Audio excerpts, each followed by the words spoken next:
আসসালামু আলাইকুম এভরিওয়ান, সবাই কেমন আছেন? সবাইকে জানাই শুভেচ্ছা ও স্বাগতম।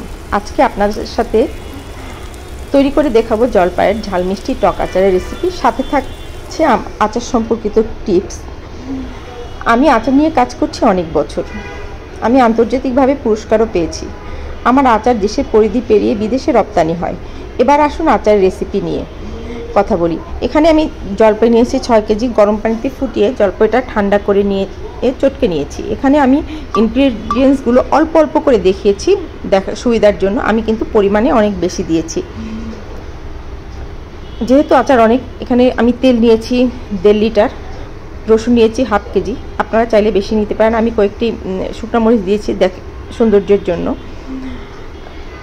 আমি সিরকা নিয়েছি 545 মিলিলিটারের 1.5টা।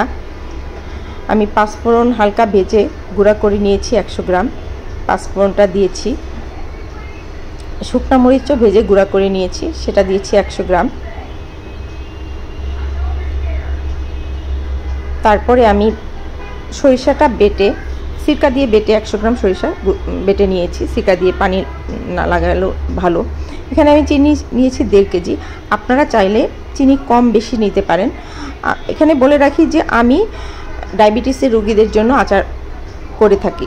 এখানে আমি শুকনো মরিচের গুঁড়া নিয়েছি 3 চা চামচ, হলুদের গুঁড়া নিয়েছি 2 চা চামচ, ধনিয়ার গুঁড়া নিয়েছি 2 চা চামচ। আপনারা আদাটা স্কিপ হয়ে গেছে, আপনারা চাইলে 2 চা চামচ আদা নিতে পারেন, এটা টেস্টটা অনেক ভালো আসবে। আরেকটা ইনগ্রিডিয়েন্টস হলো হিং। হিংটা আপনারা চাইলে দিতে পারেন, না চাইলে নাও দিতে পারেন।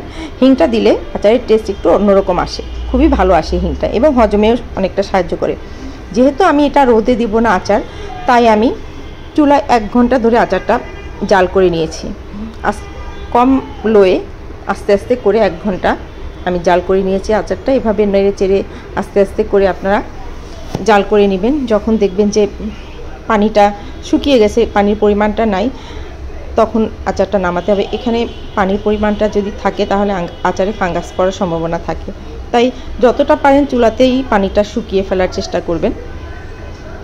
আমি চুলাতেই 1 ঘন্টার মতো রেখে আস্তে আস্তে করে শুকিয়ে নিয়েছি। আমি 2টা পাত্রে করেছি, কারণ একটা পাত্রে হচ্ছিল না, 2 পাত্রে করেছি, পরিমাণে অনেক আচার।